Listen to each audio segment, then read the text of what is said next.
चलो आज पढ़ते हैं हम एक बीमारी को जिसको हम कहते हैं ITP, अमीनो थ्रोम्बोसाइटोपेनिक परपरा।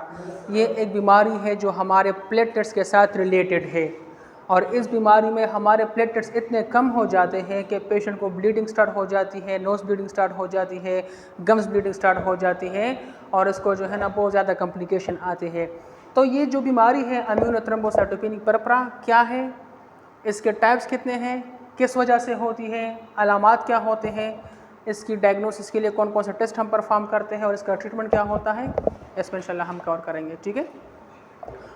डेफिनेशन में आप देखिए नाम से ज़ाहिर है अमीनो थ्रोम्बोसाइटोपेनिक परपरा, नाम से ज़ाहिर है immune thrombocytopenic purpura. Immune mean जिसमें अम्यून सिस्टम इन्वॉल्व होता है, thrombocytopenia mean low platelets, low platelets and purpura mean, purpura हम उसको कहते हैं, उस कंडीशन को कहते हैं जिसमें हमारे ब्लीडिंग होती है, अंदर स्किन के नीचे ब्लीडिंग होती है और ब्लीडिंग की वजह से हमारे स्किन के ऊपर स्पॉट्स निकल आते हैं, रेड डॉट्स निकल आते हैं, जैसा कि पेटेकिया, एक्कीमोसिस। ये तो परपुरा वो कंडीशन है जिसमें इंटरनल ब्लीडिंग होती है, या मतलब ये जब हम ब्रोइजिंग करते हैं तो ब्रोइजिंग करने की वजह से हमारे स्किन के ऊपर सुर्ख रंग के धब्बे, स्पॉट्स निकल आते हैं।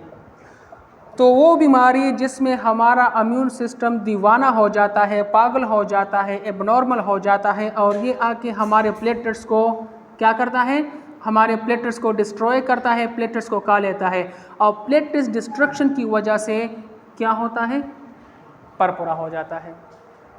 आसान अल्फाज में अमीनो थ्रोम्बोसाइटोपेनिक परपरा ये वो बीमारी है जिसमें हमारा इम्यून सिस्टम एबनॉर्मल हो जाता है, इम्यून सिस्टम पागल हो जाता है, वो अपने प्लेटलेट्स के पीछे लग जाता है और हमारे प्लेटलेट्स को खा लेता है और प्लेटलेट्स को ख़त्म कर देता है और इसी की वजह से हमारे प्लेटलेट्स काउंट कम हो जाते हैं। तो हमारे स्किन के ऊपर भी परपुरा आ जाती है, नोज़ ब्लीडिंग भी स्टार्ट हो जाती है, गम्स ब्लीडिंग भी स्टार्ट हो जाती है। Got it? एग्जैक्टली, ये इम्यून डिसऑर्डर है, ऑटो इम्यून डिसऑर्डर है जो हमारे अपने इम्यून सिस्टम की वजह से, इम्यून सिस्टम को लगता है कि ये प्लेटलेट्स मुझे नुकसान दे रहा है, हालांकि ऐसा नहीं होता, वो हमारे फ़ायदे के लिए होते हैं, लेकिन इम्यून सिस्टम को लगता है कि नहीं बस ये मुझे नुकसान दे रहा है, तो वो प्लेटलेट्स के पीछे पड़ जाता है और प्लेटलेट्स को ख़त्म कर देता है। Got it? गुड। इसके टाइप्स जो होते हैं एक एक्यूट अमीनो थ्रोम्बोसाइटोपेनिक परपुरा होती है, एक क्रॉनिक होती है। अब इसका जो इम्पोर्टेंट पॉइंट है MCQs पॉइंट ऑफ व्यू से, ये जहन में रखें कि अगर किसी बंदे को परपुरा है, प्लेटलेट्स काउंट कम है और वो 6 महीनों से, उसका वक्त ड्यूरेशन 6 महीनों से कम है, लेस देन 6 मंथ्स, तो इसको हम कंसिडर करेंगे एक्यूट थ्रोम्बोसाइटोपेनिक परपुरा। एक्यूट हम उसको कहेंगे जब 6 महीनों से कम किसी बच्चे को, किसी बड़े को ये मसला होता है तो उसको हम कहेंगे एक्यूट थ्रोम्बोसाइटोपेनिक परपुरा। अगर ये थ्रोम्बोसाइटोपेनिक परपुरा 6 मंथ से एक्सीड कर देता है, 6 महीनों से ज़्यादा हो जाता है, 8-10 महीने हो गए तो फिर इसको हम क्या कहेंगे, क्रॉनिक कहेंगे। अब ये होता क्यों है, ये बात भी जहन में रखें। एक्यूट थ्रोम्बोसाइटोपेनिक परपरा जो है ना, रिस्पायरेटरी इन्फेक्शन की वजह से भी हो सकता है। किसकी वजह से? अपर रिस्पायरेटरी इन्फेक्शन की वजह से भी हो सकता है। कुछ वायरसेस होते हैं जिसकी वजह से ये अमीनो थ्रोम्बोसाइटोपेनिक परपरा होती है। जो एक्यूट थ्रोम्बोसाइटोपेनिक परपरा जो होती है ये रिस्पायरेटरी इन्फेक्शन की वजह से होती है और ये कॉमनली कुछ वायरसेस की वजह से होती है। ठीक है। कौन कौन से वायरस हो सकते हैं? ये हो सकता है रूबेला वायरस हो सकता है, चिकन पॉक्स वायरस हो सकता है। 75% बच्चे जो होते हैं, 100 में से 75% बच्चों को जो ये बीमारी होती है, ITP होती है, 75% केसेस में किस वजह से ये होती है, इन वायरसेस की वजह से होती है, इन वायरसेस की वजह से होती है। ठीक है। वायरसेस की वजह से भी हमारे प्लेटलेट्स वो कम हो जाते हैं। अब अगर किसी बच्चे को ये वायरस की वजह से हुआ है तो ये अमीनो थ्रोम्बोसाइटोपेनिक परपुरा 6 महीनों के अंदर अंदर खुद ब खुद ठीक हो जाएगा। समझ आ रही है कि नहीं? इसकी वजह से भी ये बीमारी हो सकती है। अब इसमें होता क्या है, इसमें अगर अब देखिए एक बच्चे को जो है ना वो क्या है, एक बच्चे को अम्यूनो थ्रोम्बोसाइटोपेनिक परपरा है, किस वजह से है, वायरसेस की वजह से है। तो इस पेशेंट के अंदर, इस बच्चे के अंदर लैम्फोसाइट्स काउंट भी ज़्यादा होगा, लैम्फोसाइटोसिस होगा, साथ में एज़ोनोफिल काउंट भी ज़्यादा होगा और ये खुद ब खुद ठीक हो सकता है। क्रॉनिक की अगर हम बात करें तो क्रॉनिक में हमने ये पढ़ा कि अगर थ्रोम्बोसाइटोपेनिक परपरा 6 महीनों से एक्सीड करता है, मतलब 6 महीनों से ज़्यादा टाइम लेता है, ठीक नहीं होता और भी आगे चला जाता है, तो इसको हम कहेंगे chronic immune thrombocytopenic purpura. Got it. तीसरा टाइप होता है neonatal autoimmune thrombocytopenic purpura. होता क्या है, आप लोगों ने एक नाम सुना होगा HDN, haemolytic disease in newborn. बाज़ बच्चे जब पैदा हो जाते हैं तो पैदा होने से पहले उसको हेमोलिसिस हुई होती है, हेमोलिटिक एनीमिया हुई होती है। तो उसी तरह ये न्यूनेटल ऑटो इम्यून थ्रोम्बोसाइटोपेनिक परपरा भी होती है। इसमें होता क्या है कि प्लेसेंटा के ज़रिए IgG एंटीबॉडी आती है ना, फीटस को आती है। तो जब मदर से IgG एंटीबॉडी बच्चे को आ जाता है यूट्रस के अंदर और बच्चे को यूट्रस के अंदर इम्यूनो थ्रोम्बोसाइटोपेनिक परपरा हो जाती है, तो उसको हम कहते हैं न्यूनेटल ऑटो इम्यून थ्रोम्बोसाइटोपेनिक परपरा। समझ आ गई कि नहीं। इसके अलावा पोस्ट ट्रांसफ्यूजन, ब्लड ट्रांसफ्यूजन की वजह से भी ये बीमारी होती है। अगर आप किसी बंदे को गलत ब्लड चढ़ा देते हो, गलत प्लेटलेट्स आप चढ़ा देते हो जिसका प्रॉपर्ली क्रॉस मैच नहीं हुआ हो, उसका ब्लड ग्रुपिंग नहीं हुआ हो, तो इस ट्रांसफ्यूजन की वजह से भी ये बीमारी, are you getting me, good. इसके अलावा ड्रग्स, कुछ मेडिसिन भी ऐसे होते हैं अगर हम वो खाते हैं तो इस मेडिसिन की साइड इफ़ेक्ट की वजह से भी ये होती है। Quinine and quinidine anti malarial भी है और एरिथमिया के लिए भी हम यूज़ करते हैं। इन दवाइयों की वजह से भी ये ITP हो सकती है। इसके अलावा अब देखिए ये जो टाइप्स हमने पढ़े, ये इम्यूनोलॉजिकल अमीनो थ्रोम्बोसाइटोपेनिक परपरा थी, कौन सी, जिसमें इम्यून सिस्टम इन्वॉल्व होता है। इसके बाद नॉन इम्यूनोलॉजिकल, मतलब वो कंडीशन जिसमें हमारा immune system involve, immune system में कोई मसला नहीं होता, ये कोई और बीमारियां होती है। Disseminated intravascular coagulation, thrombotic thrombocytopenic purpura and haemolytic uraemic syndrome. इन बीमारियों की वजह से भी ये थ्रोम्बोटिक ITP होती है। अब इसको हम एक्सप्लेन नहीं करेंगे क्योंकि ये टॉपिक फिर लेंथी हो जाएगा, तो इस बीमारियों को हमने सिलेबस में कवर करना है।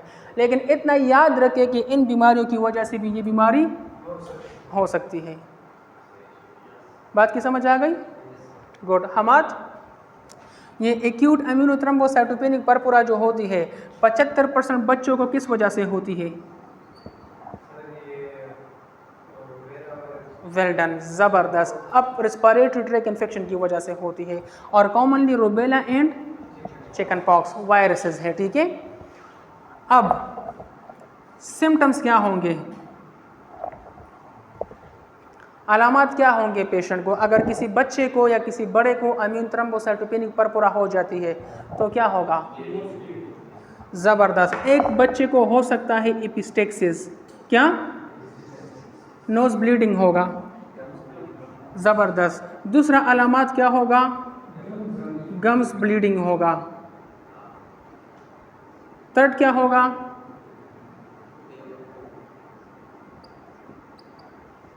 पेटेकिया, इकीमोसिस, एजिब्रोइजिंग,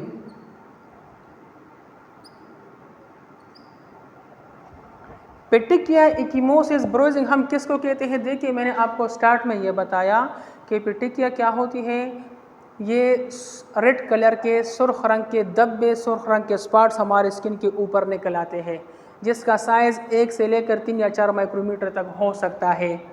पेटिकिया पिक्चर में मैं आपको दिखाऊंगा, ठीक है। एकिमोसिस भी स्किन ब्लीडिंग होती है, स्किन के ऊपर धब्बे होते हैं, लेकिन इसका साइज़ पेटिकिया से बड़ा होता है। बात की समझ आ रही कि नहीं? दोनों कंडीशन में स्किन के ऊपर अगर आप इस पेशेंट को देखो तो इसके स्किन के ऊपर रेड कलर के स्पॉट्स होंगे, रेशेस लाइक स्ट्रक्चर्स होंगे। अगर साइज़ 1, 2, 3 माइक्रोमीटर तक है तो ये पेटिकिया है, साइज़ बड़ा है तो एकिमोसिस। समझ आ रही कि नहीं? ब्रोइजिंग हम किसको कहते हैं? अगर किसी बंदे को खारिश लग जाती है और वो इस तरह करता है तो इस तरह करने के बाद इसको क्या होगा, स्किन के ऊपर भी उस ब्लीडिंग हो जाएगी, इंटरनल ब्लीडिंग हो जाएगी और यहाँ पर पूरा ब्लड आ जाएगा, ये जगह बिल्कुल सुर्ख हो जाएगी। Got it? तो ये क्या है, ये जो है ना इसके सिम्टम्स है। इसके अलावा पेशेंट को क्या मसला होगा, सिम्टम्स क्या होगा? मेनोरेगिया जानते हो, एक्सेसिव मेंस्ट्रुएशन। अगर फीमेल का मेंस्ट्रुअल साइकिल स्टार्ट हो जाता है तो वो बहुत ज़्यादा होता है, ब्लीडिंग भी ज़्यादा होता है और इसका ड्यूरेशन भी ज़्यादा होता है। नॉर्मली जो फीमेल को जो साइकिल आता है मेंसेस का, 2 से लेकर 3 या 4 दिन तक ब्लीडिंग होती है, फिर ब्लीडिंग स्टॉप हो जाती है। इस कंडीशन में ये ज़्यादा होगा। और क्या, हाँ, और क्या सिम्टम होगा? GIT bleeding. क्या होगा? Gastrointestinal bleeding. उससे जो है ना स्टूल में भी ब्लड पास होगा, स्टूल के अंदर भी ब्लड आएगा। स्टूल के अंदर जब ब्लड आएगा तो इसके लिए मेडिकल टर्म हम कौन सा यूज़ करते हैं? मेलिना। मेलिना हम यूज़ करते हैं जब स्टूल के अंदर ब्लड आता है। Got it? एक चीज़ आप सीखे, इसका थोड़ा आप मैकेनिज़्म सीखे कि ये किस तरह हमारे प्लेटलेट्स डिस्ट्रॉय हो जाते हैं। तो देखिए, आप लोगों ने प्लेटलेट्स के बारे में पढ़ा होगा कि प्लेटलेट्स के ऊपर रिसेप्टर्स होते हैं, glycoprotein 1A, glycoprotein 1B, 2B, 3A। Platelets के ऊपर रिसेप्टर्स होते हैं, GP1A, GP1B, 3A, 2B, ये सारे के सारे रिसेप्टर्स प्लेटलेट्स के ऊपर होते हैं जो ये कोगुलेशन के लिए रिस्पॉन्सिबल होते हैं।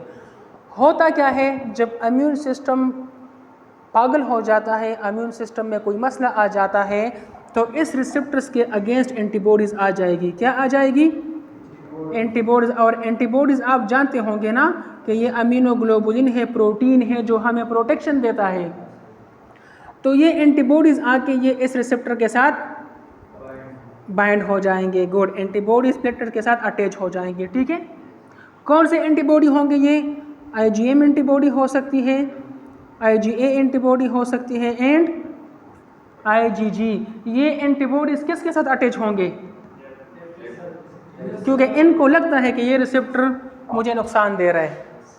तो जब ये इसके साथ अटैच हो जाएगा, अटैचमेंट के बाद कंप्लीमेंट जो सिस्टम है, complement protein, complement fixation system activate हो जाएगा।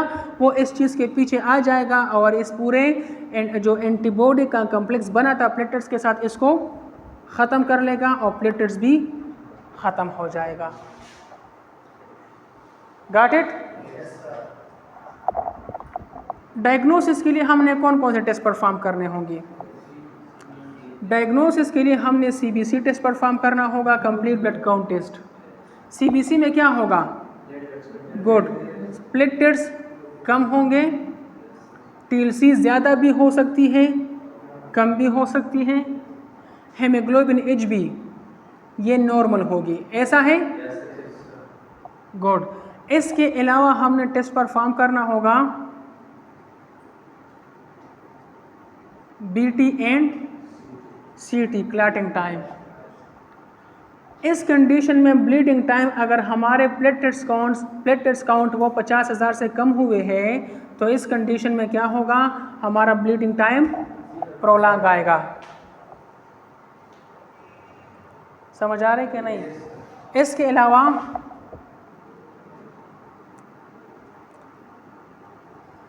प्लेटलेट एंटी ग्लोबुलिन टेस्ट, ये एक स्पेशल टेस्ट होता है जिसमें हम देखते हैं कि आया प्लेटलेट्स के अगेंस्ट एंटीबॉडीज़ बन गए हैं कि नहीं। उस एंटीबॉडीज़ को हम डिटेक्ट करते हैं जो हमारे प्लेटलेट्स को डिस्ट्रॉय कर रहा है, प्लेटलेट्स को ख़त्म कर रहा है। वो कौन से एंटीबॉडी होते हैं? ज़बरदस्त, गॉट इट। अब इस पूरे सीन को देख के आप मुझे बताएं कि इस बीमारी का इलाज क्या होगा, ट्रीटमेंट। इसका ट्रीटमेंट जो है ना, हमने क्या करना होगा, हमने पेशेंट को कार्टिकोस्टेरॉइड देना होगा। कार्टिकोस्टेरॉइड्स हमने देना होगा ताकि इन्फ्लेमेशन और इम्यून सिस्टम सप्रेस रहे। इसके अलावा पेशेंट को हमने जो है ना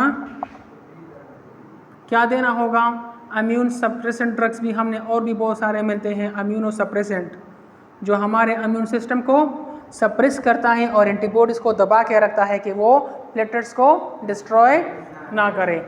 इसके अलावा ऐसी मेडिसिन भी अवेलेबल है जो वो हमारे बोन मैरो को एक्टिवेट करता है और प्लेटलेट्स की प्रोडक्शन को इनक्रीज़ करता है।